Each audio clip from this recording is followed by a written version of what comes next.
Great. So, welcome everybody. Thank you so much for signing up and attending the webinar today on the changing landscape of sustainability legislation in business. Today is going to be pretty jam-packed. We've got a lot of information to cover, and we may not get time for Q&A at the end, but please feel free to write questions in the chat, and we will get back to you afterwards if you have any specific questions.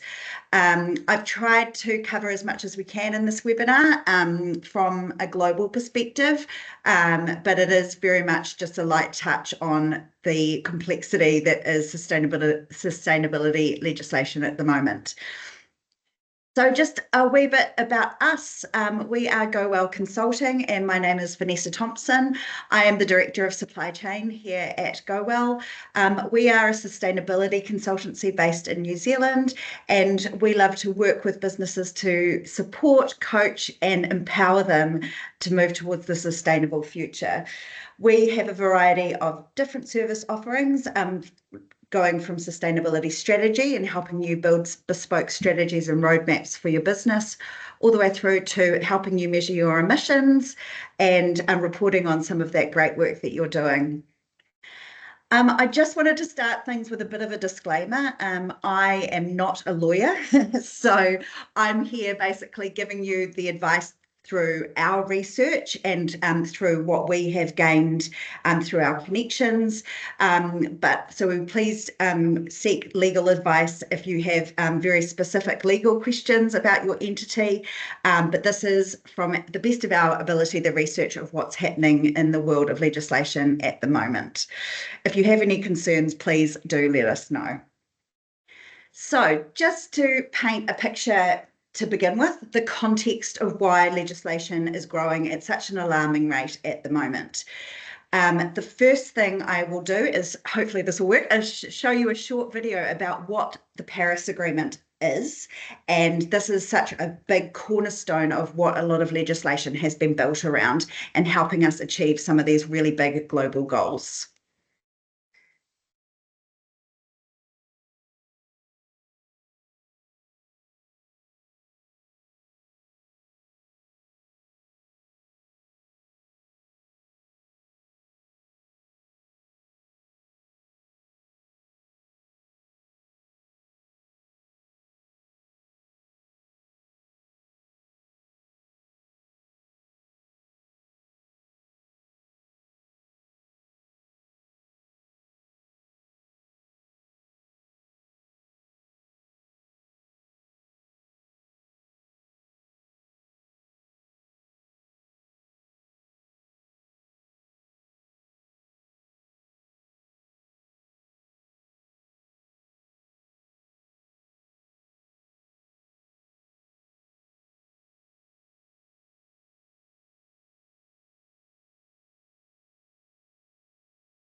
All right, so that's just a bit of a background on the Paris Agreement.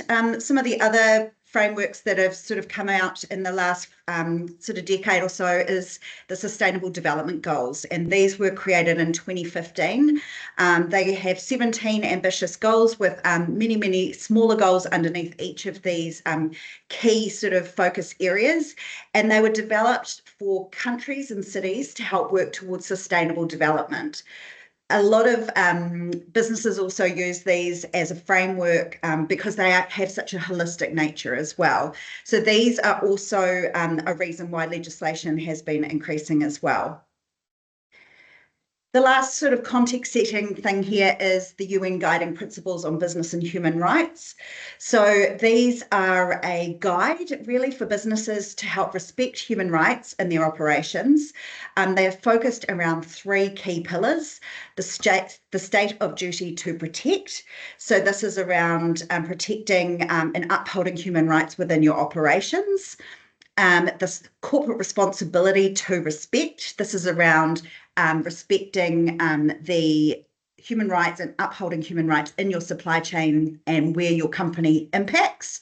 And then access to remedy. So really providing a remedy or a solution for people or areas that have been caught up in human rights abuses.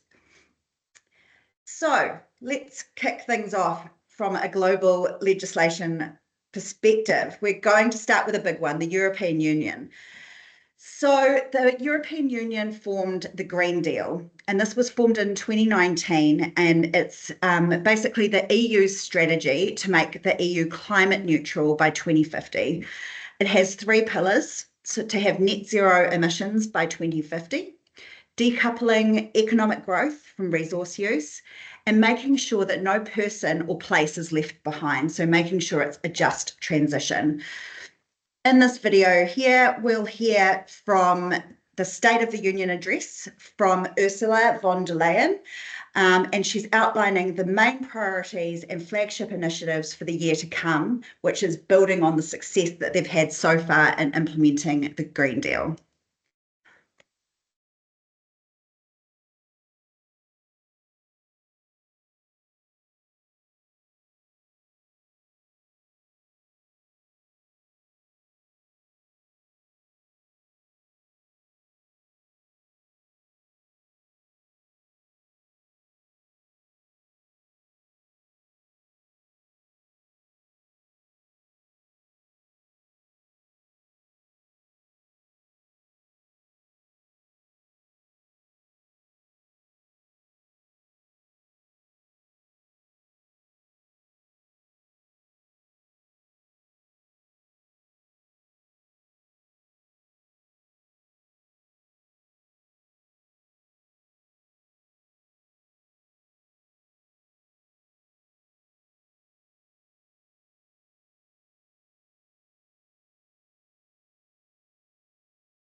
Yeah, so we heard there just some of the successes that they're having and innovation that's happening in this space.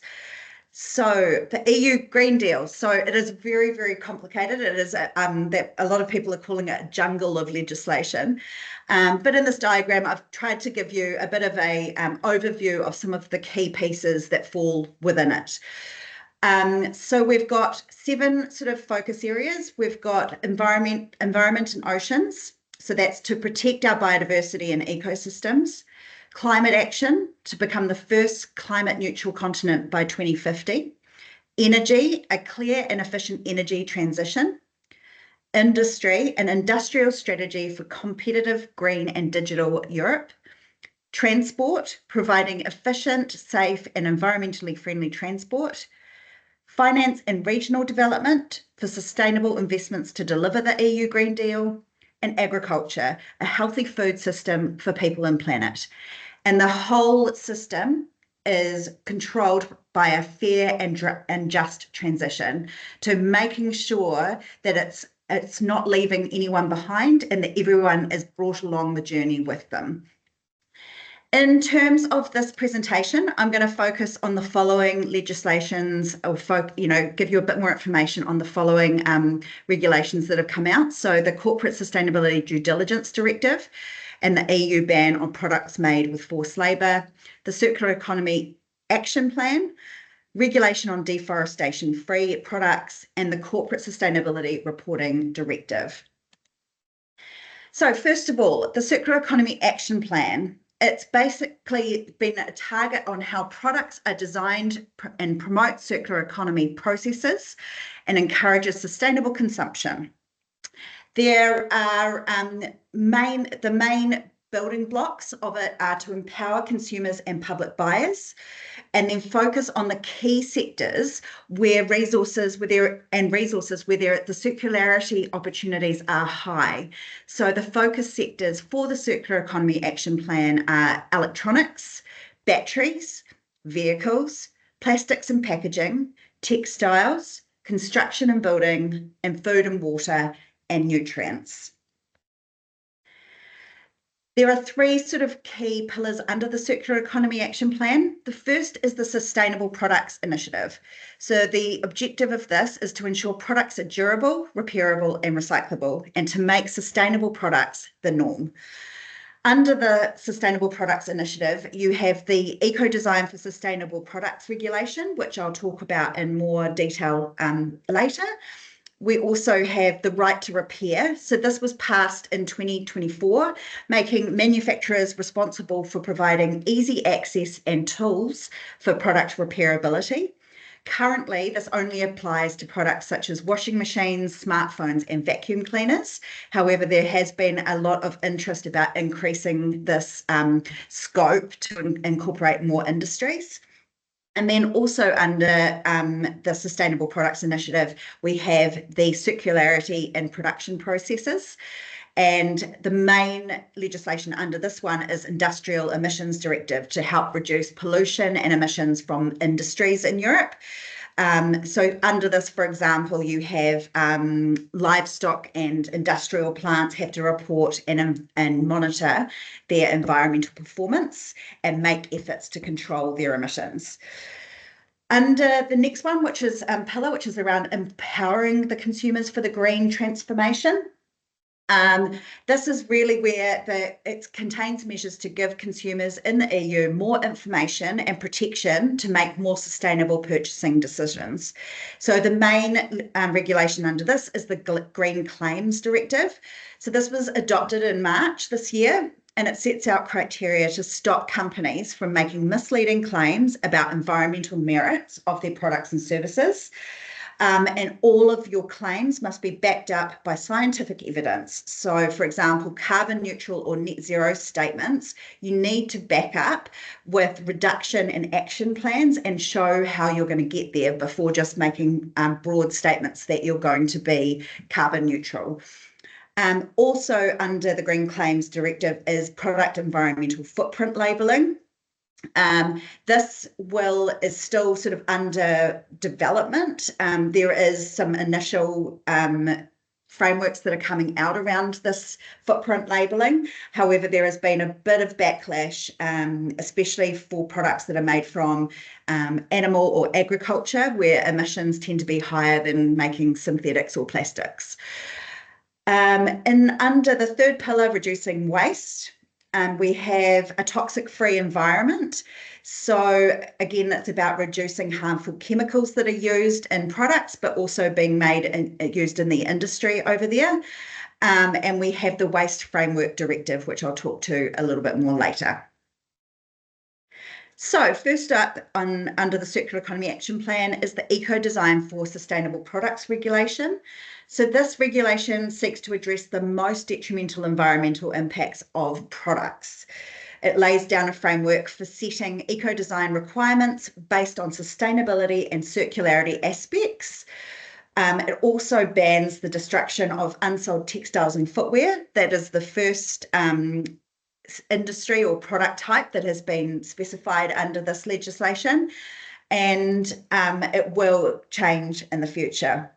The Eco-Design regulation will also be aligned with the Digital Services Act, meaning it will apply to products that are sold online as well.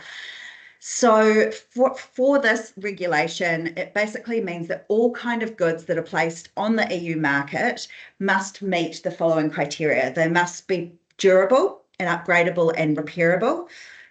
They're promoting reusability. They've got rules on the presence of substances that inhibit circularity. They must promote energy and resource efficiency, contain recycled content, be able to be remanufactured or recycled, and carbon and environmental footprints. Also under this, it stipulates the requirements for a more transparent and informative label, or being able to access easier information for consumers. And this is where the digital product passport comes into play. So the digital product passport is a concept of digital information tool, and it's designed to provide comprehensive information regarding the environmental and sustainability attributes of products. So it starts from the 2027 to 2028, it will be introduced, and that's where the first sort of product groups will be targeted. So in order to comply with the standards of the new regulation, organisations will have to have the following technical criteria in mind. You really want to be able to connect your products and the supply into the supply chain. And also you will have local operators that will need to hold this data or this information. And all technical standards will be open and applicable on a global scale. So the technical standards are still being developed by the European Commission, but they will be published together with the eco-design principles as well. At the moment, the DPP labels are applicable to iron, steel, and aluminium products, textiles, garments, and footwear, furniture, including mattresses, tyres, detergents, paints, lubricants, chemicals, energy-related products, and technology and electronic products. The benefits, though, of this label, we have this amazing quote here from Lorenzo from the Prada Group, basically saying tagging a product and enabling a digital storytelling is an amazing conversation starter for sales assistants in our boutiques. It increases conversion rates. It ensures that the customer verifies the ownership of their product, creating a new channel for direct engagement that never existed before. So although this might seem like a lot of work now, it could benefit you in sales and increase customer loyalty in the future. And some of the other benefits also include bringing the suppliers to the forefront of the customer journey. For the first time, you'll be able to show your customers who you're working with, who your suppliers are, and really engage them on that product journey, adding to the value of your product.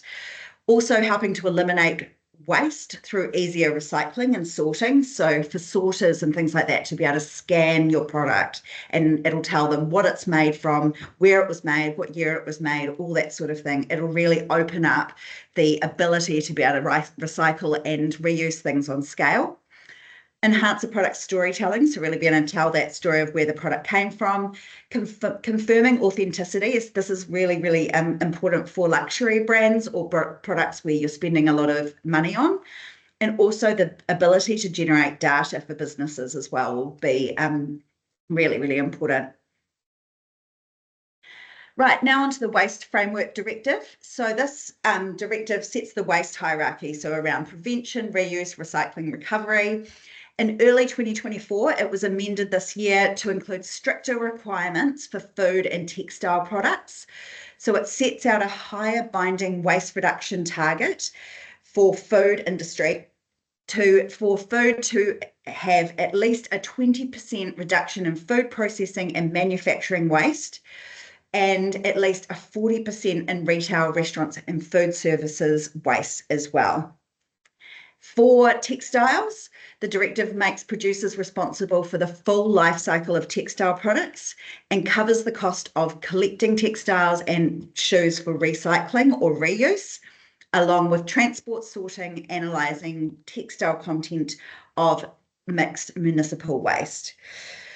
EU countries have got 18 months after this directive comes into force to make sure that they have extended producer responsibility schemes in place for the textile industry.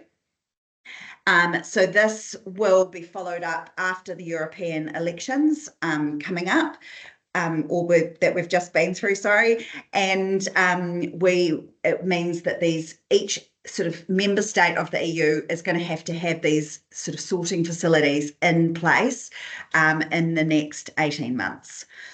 Also, what has changed, the EU packaging and packaging waste regulation.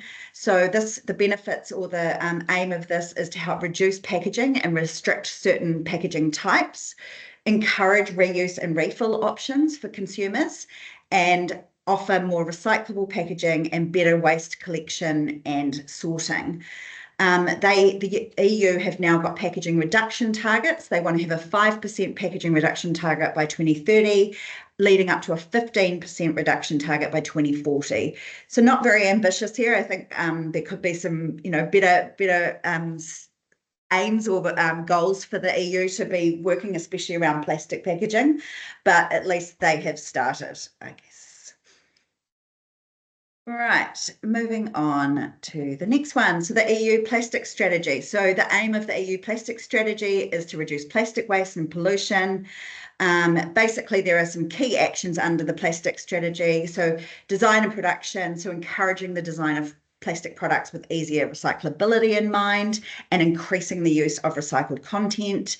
Consumption and use, so banning or restricting certain single-use plastic products. Waste management, so putting collection and sorting infrastructure into place. Then we have recycling, so setting recycling targets for plastic packaging and spending some investment on innovation. Microplastics, so measuring and getting some data on microplastic release in the EU and understanding what are some of the technologies and innovations they could do to reduce microplastics. And then international actions around global cooperation, so working with international partners to tackle plastic pollution, and then monitoring and enforcement and reporting, so monitoring progress and ensuring compliance. So out of all of those ones, how can you as a business in Australasia prepare for this? So first thing to do is to review eco-design principles that are set out in the Eco-Design Sustainable Products Regulation and investigate and review digital product passport technologies. So there is a variety of different technologies and solution providers out there. So the time is now to start investigating those solution providers, getting some demos and seeing how they work. Start to look at your products and ask yourself the following questions. Are they repairable? Where and how could they be repaired if your products are in the EU? Who is going to facilitate those repair programs for you? Communications, make sure that all your communications are authentic, transparent, and accurate, and that they can be backed up by scientific evidence. Review and understand the chemicals used in your products and test for any of those banned substances from the EU. Review your packaging that you're using and the end-of-life options available over in the EU, and start to incorporate more recycled content into your packaging designs. Onto a different regulation now, the regulation on deforestation-free products. So this aims to ensure that a set of key products traded and consumed in the EU are no longer contributing to deforestation and forest degradation. It is expected to help cut greenhouse gas emissions and limit biodiversity loss on a global scale. So the following categories are covered by the deforestation-free regulation: palm oil, cattle, soy, coffee, cocoa, timber and rubber, as well as derived products from those such as beef, leather, furniture, chocolate. It must, as part of the deforestation-free regulation, you will have to produce a due diligence statement. And this is the cornerstone around what the regulators will be looking for. It will be filed in a European register, which the Commission, the European Commission, are now setting up at the moment. Also, there is a lot said in there around the work that SMEs are doing in the space, and the Commission have really emphasised the importance of supporting SMEs on this journey. So you should be able to work together with your bigger suppliers or industry bodies to help you with complying with this regulation. You must basically collect data and documents showing that your product is deforestation free and legal. This will include information such as geolocation coordinates, the quantity that you're purchasing and country of production. And then you'll have to conduct a risk assessment, and a mitigation plan will need to be developed. The EU Commission are also establishing a benchmarking system, which will put locations into 3 areas of risk, and products that are coming from a low-risk country will have a more simplified due diligence procedure that they will need to follow. And basically, you will need to apply. This regulation will need to be put into place, and these due diligence requirements will need to be put in place by the latest of June next year. So it's happening pretty quickly, and the majority of businesses will need to report by the end of this year. So how can you prepare for this one? Identify if your company ships any of those targeted products to the EU. And also, do you know the traceability of where those products are coming from? You will need to start to investigate geolocation data, DNA or blockchain traceability technologies, and also investigate deforestation risks in the countries that you source from, and start to conduct your due diligence processes now. Okay, the next one in the EU, told you it was a biggie, the EU, there's lots going on, is the Corporate Sustainability Reporting Directive. So this requires companies to report on the social and environmental performance of the activities across their value chain. So basically, large companies, listed small and medium-sized companies, and non-EU companies will have to abide by this. It modernises and strengthens rules concerning the social and environmental information that companies have to report on. The aim is to provide clarity to investors, analysts, consumers, and other stakeholders around the business impacts and risks. So large companies will be companies with an annual net turnover of greater than 50 million euros, and listed small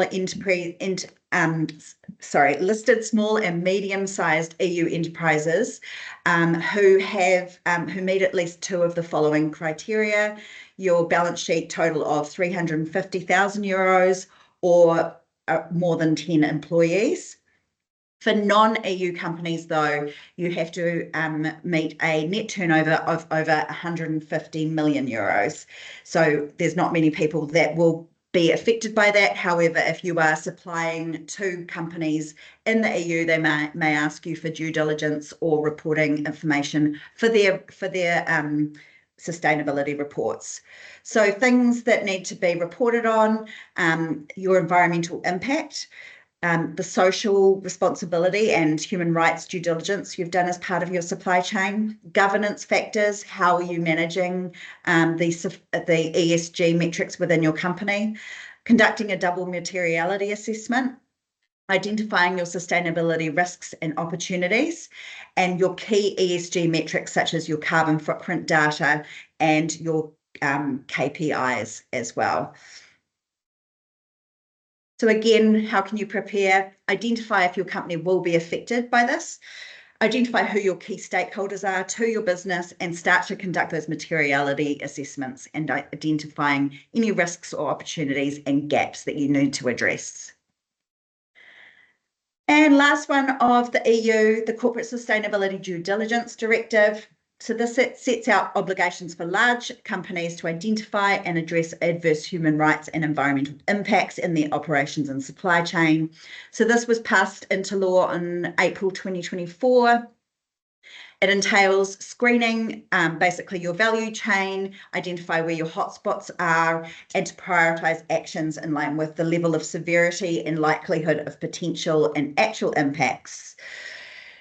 The CSDD seeks to harmonise due diligence requirements across the EU, and everyone will feel the impacts of this. So if you are supplying any product to the EU or any EU business, the flow down effect will be that you will need to help them with information or conduct due diligence in your supply chain, which takes time.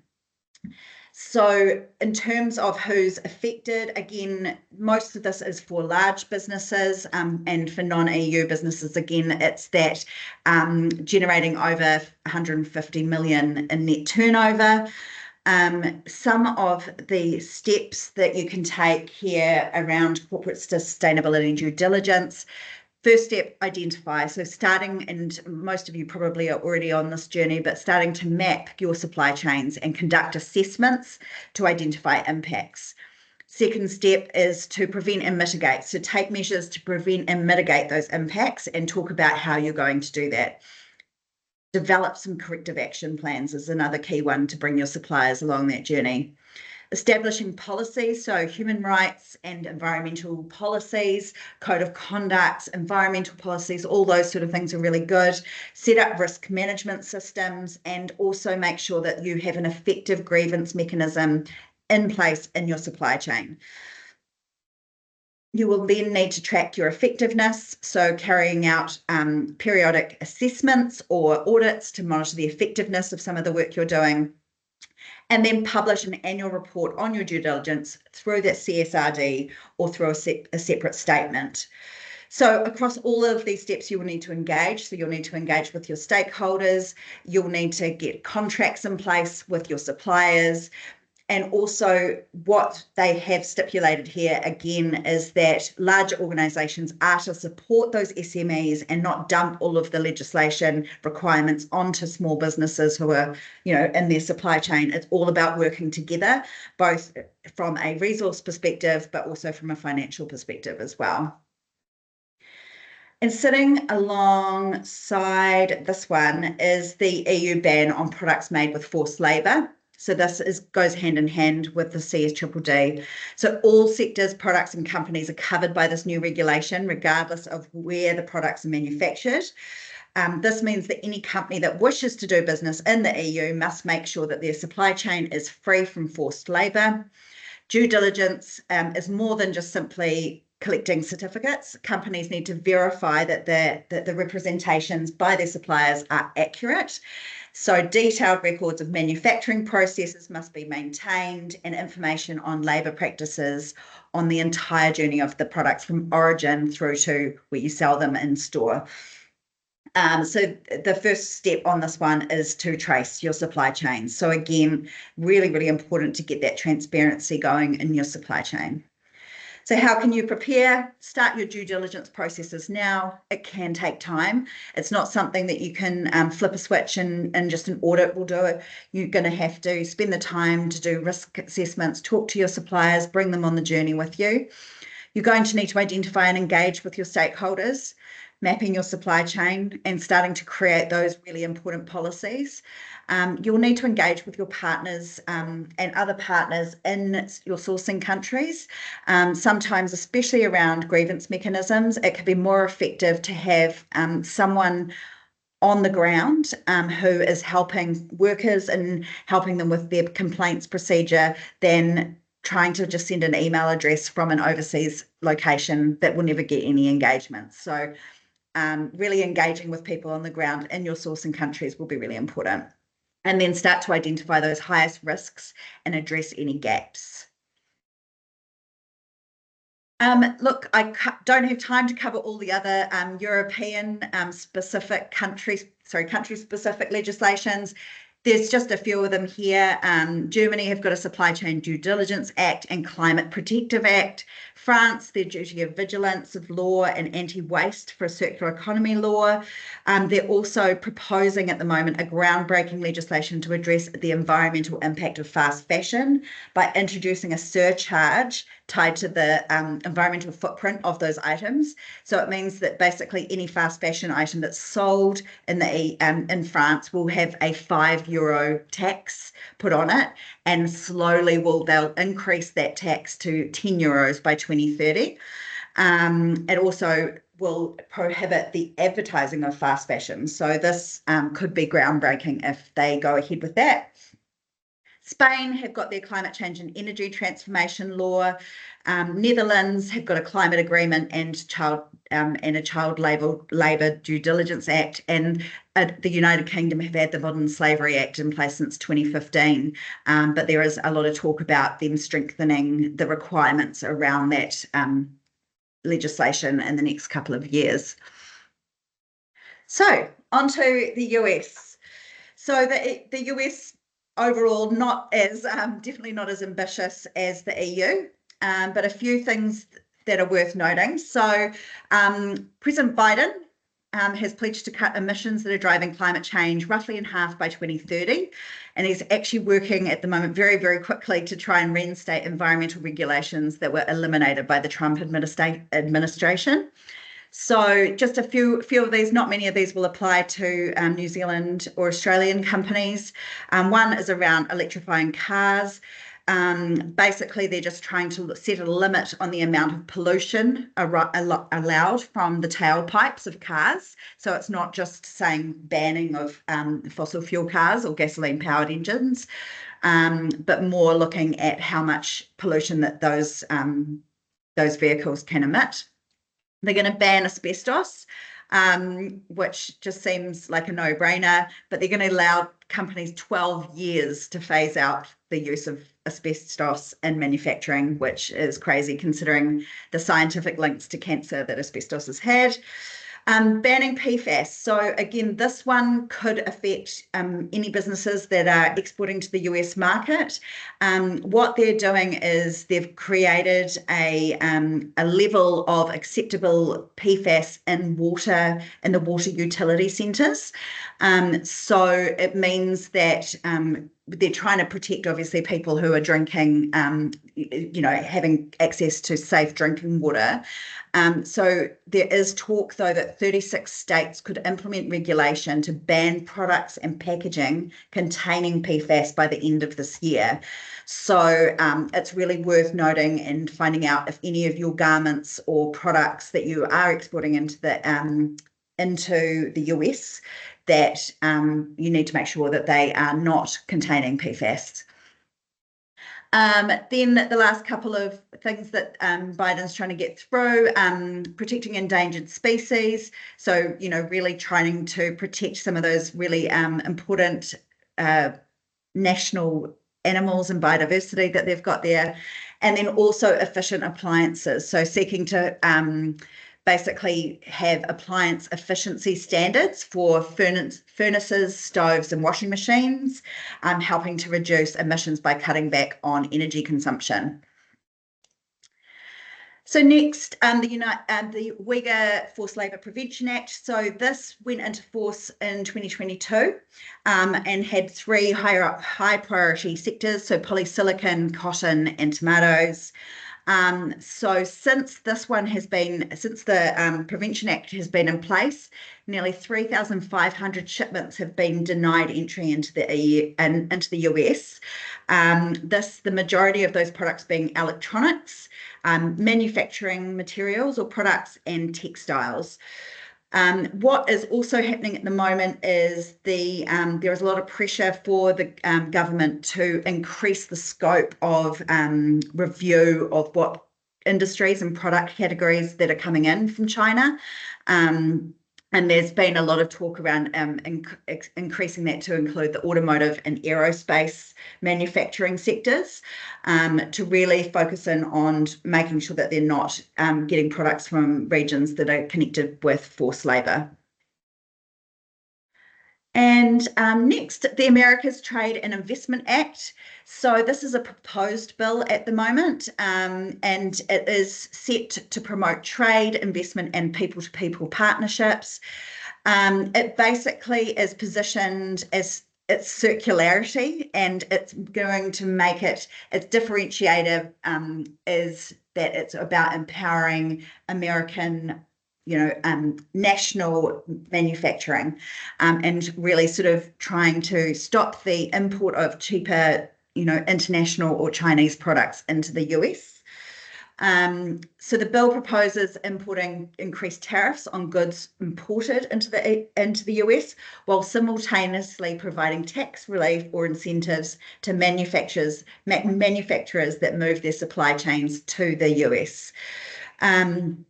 It's got a lot of money behind it. It includes $14 billion in incentives for circularity across apparel, footwear, and accessories, and home linens, which is just incredible if they can get this across the line. And also it's supporting domestic circular economy businesses and manufacturers. So really helping them to get in place reuse, recycling, and sorting facilities, and helping with innovation in that space for American businesses. And we also have the US Securities and Exchange Commission climate disclosure rule. So the requirement aims to provide investors with consistent and comparable information. Basically, all domestic and foreign companies that are publicly listed in the US, regardless of their sector, are required to comply with the SEC climate-related disclosures. What they must report on is climate-related risks, and their actual or likely material impacts on the environment, details about your governance practices and climate-related risks, material scope 1 and 2 greenhouse gas emissions. You would also need to get this assured, and a climate-related financial statement metrics. Also information about activities on what you're doing to mitigate or adapt to material climate-related risks, along with some targets and goals. And lastly, in the US, I just thought I'd highlight California. So obviously the US have got, all of the different states have got different legislation and different rules, which means that it can be quite overwhelming. But California have got more than most. So just a few of the key ones to keep in mind here. Plastic Pollution Producer Responsibility Act, basically aiming for 100% of packaging in the state to be recyclable or compostable. 65% of all single-use plastic packaging to be recycled, 25% reduction in plastic packaging overall. And also 4 other states in the US have also passed extended producer responsibility legislation on packaging. This includes Maine, Oregon, and Colorado. A standalone, the Truth in Labelling for Recyclable Materials is a standalone law to prevent the term recyclable being used on product packaging that is not, and better regulation of the chasing arrow symbol. So, the little arrow symbol that you put on to show a product is recyclable. They are really cracking down on where that is used, and to make sure that you can stand behind your claims that it can be recycled, especially in that state. The Climate Corporate Data Accountability Act requires reporting entities to publicly disclose their scope 1, 2, and 3 greenhouse gas emissions.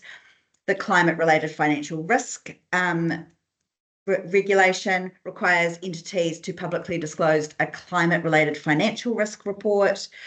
and the Responsible Textile Recovery Act. So this bill aims to make producers of fabrics and clothing sold within California liable for the fate of their waste, which might otherwise be destined for landfill.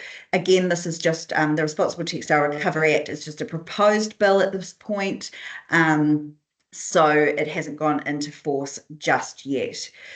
Also, the online marketplaces, both foreign and domestic, will be held to account for their contributions to the textile economy. So they will need to report and notify the Department of Resource Recycling and Recovery. And if they've made over $1 million of sales in the California state of textile and apparel items, they will also need to be part of the Extended Producer Responsibility Program in California as well. So just briefly, I thought I'd add in a few of Canada's regulations that have come through as well. They've amended the Competition Act. So this is in an effort to combat greenwashing. Basically, they address claims by businesses relating to protecting or restoring the environment or mitigating the environmental and ecological causes or effects of climate change. So all claims now must be substantiated in accordance with internationally recognised methodology. And basically, this is putting the power into consumers' hands. So any Canadian can actually file a complaint.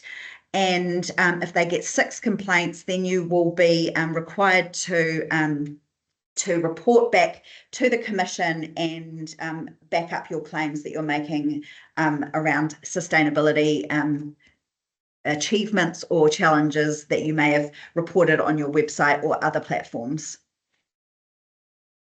The Fighting Against Forced Labour and Child Labour and Supply Chain Act. So this came into force at the beginning of this year, and basically all of the companies that were that are trading in Canada needed to report by the 31st of May. Basically, again, this is another sort of way to combat forced labour and force companies to actually look into their supply chain and identify those risks.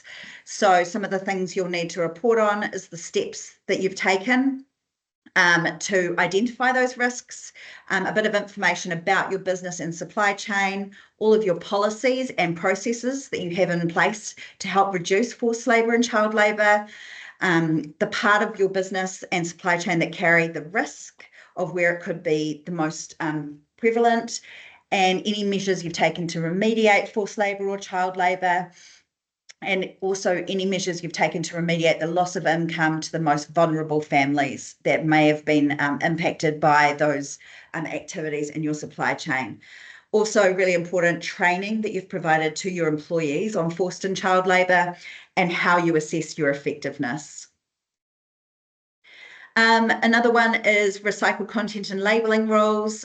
So this is something that's quite new. They're moving forward on packaging regulations to reduce plastic pollution.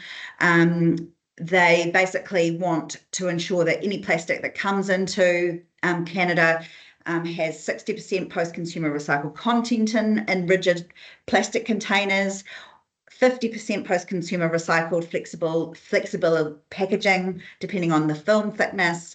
All recyclable labelling on packaging will require an 80% threshold for collection, sorting and reprocessing, and you cannot use the words biodegradable or degradable on compostability labelling. You don't have to apply to comply with this if your business has had a gross revenue of under 5 million Canadian dollars in the last year, or you've placed less than 10 tonnes of plastic packaging on the Canadian market in the last calendar year. Right, on to Australia. First of all, the 2025 National Packaging Targets. So packaging reforms in Australia mean any packaging you bring into the market will soon have to meet sustainability and recyclability requirements. So rules for the packaging design will be based on international best practice for a circular economy and encourage waste minimisation through a focus on making packaging more recoverable, reusable, and is able to be processed. The targets are 100% reusable, recyclable, or compostable packaging, 70% of plastic packaging to be recycled or composted at the end of its life, 50% of average recycled content included in packaging, and phasing out problematic and unnecessary single-use plastic packaging. It is also looking at including harmful chemicals and other contaminants in packaging. So making sure that's really important to know what is in your packaging as well. And in Australia, they have also banned the sale of things like drinking straws, cutlery, cups, plates, drink stirrers, and polystyrene food containers as well. In New South Wales, they've gone a step further. They have a Plastic Reduction and Circular Economy Act. So any brand owners supplying goods to New South Wales have obligations to manage the environmental impacts of your packaging waste. So they have requirements to recover 90% reuse and recycle materials and review packaging design in accordance with the targets. Ensure that the recovered packaging is being reused and recycled. 100% of the new existing packaging must be reviewed using the Sustainable Packaging Guidelines, and that consumers are given all the information to enable them to deal with the materials at end of life. So you will have obligations if you are a brand owner, or you are a brand owner and are a signatory to the Australian Packaging Covenant, you are a brand owner, but you have a gross annual income in Australia of less than $5 million. New South Wales have also set out in their Waste and Sustainable Materials Strategy 2041 to reduce total waste generated by person by 10% by 2030 and have an average 80% recovery rate from all waste streams by 2030. Next, we have the Australian Competitor and Consumer Commission, environmental and sustainability claims. This isn't really a regulation, but the ACCC have really been stepping up their review and enforcement on making sure that Australian businesses or any businesses advertising in the Australian market are following these 8 principles. So making sure to make accurate and truthful claims, having evidence to back up your claims, don't hide important information about your products, explain any conditions that you may have on those claims you're making, avoiding broad and unqualified claims, using clear and easy to understand language. Visual elements shouldn't give the wrong impression, and making sure that you're being direct and open about your sustainability transition. And also just briefly, Modern Slavery Act, which was implemented in 2018, just been a few amendments this year. This year they implemented they have appointed an anti-slavery commissioner that's really going to help govern and work across government, industry and civil society to support compliance with the Modern Slavery Act to help reduce basically any connections to forced labour and modern slavery in the Australian market. Also, New South Wales released guidance on for their government procurement practices, making sure that anything that's being procured for the Australian government or councils is not contributing to modern slavery. So how can you prepare? Consider becoming a signatory to the Australian Packaging Covenant to make sure that your packaging is meeting all the standard requirements there, introducing recycled content into your packaging, finding solution providers for packaging in the states you operate, and make sure that you review your marketing and packaging claims and make amendments using the ACCC guidelines. Next, in Australia, the mandatory climate-related financial disclosures. So following consultation, the Australian government has introduced a bill which would establish a framework for an internationally aligned mandatory climate disclosure reporting regime. There are 3 entities that will have a staggered, basically reporting timeline. First being Group 1, which is large companies. They will have to report from 2025 to 2026. So that will be, they're saying 1st of January 2025 is when they will need to report by. And these are companies that have revenue of 500 million or more. Group 2 will have to report from the 1st of July 2026, and this is for any businesses that have revenue of 200 million or more. And Group 3 is from 1st of July 2027. That's basically any entity that makes more than 50 million Australian dollars or more. This also will include any registered charities that make over those thresholds, but SMEs are excluded from the proposed regime for now. It is proposed that you will also need to get assurance on some of these climate-related financial disclosures as well, especially when reporting on your greenhouse gas emissions. So some of the requirements here, any climate-related financial risks and opportunities facing the entity, and also details on any governance or risk management processes, and also a director's declaration about the statements and notes to make sure that they are across it. So again, how can you prepare? Identify if your company is required to report under the new regulation, understand what information your organisation is likely to be, review your existing governance structures, and review your existing strategy, transition plans, and sustainability disclosures. Right, finally, I know we're very short on time, guys, so I apologise for that, but please put any questions you've got into the chat and we'll endeavour to get back to you afterwards. Finally, New Zealand, so climate-related financial disclosures. So New Zealand government passed legislation making climate-related disclosures mandatory for some large financial market participants. So generally speaking, that these standards mandate around 200 organisations in New Zealand to disclose detailed information about the present and future effects of climate change on their operations.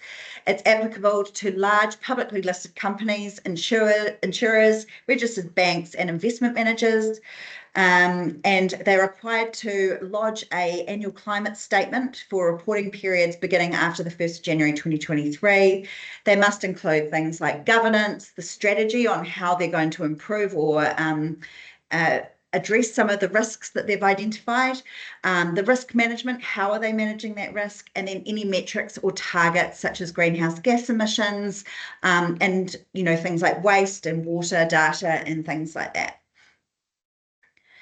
The New Zealand Modern Slavery Act. So this was proposed and drafted at the end of last year. It was set to come into force in January this year, but with our change of government, they have said that it is not a priority for them at the moment. The Senior Minister, Paul Goldsmith, said modern slavery supply chain legislation is not currently being developed, and the government is considering whether it will take further steps, along with Prime Minister Christopher Luxon saying it's not a priority for us, we're focused on our quarterly action plan. So it seems like a bit of a shame. There is a lot of pressure from businesses and civil society to get this legislation in place, but we'll just wait and see if they take any action on it. And finally, the Waste Minimisation Act. So just an update on some of the key areas that are part of the product stewardship schemes. So tyres, they have a scheme underway, and that's going to officially launch in September this year. Large batteries, the work on that is still underway with the working group. Refrigerants and other synthetic greenhouse gases. So a scheme co-design has been completed, and a decision on the scheme accreditation is anticipated in 2024.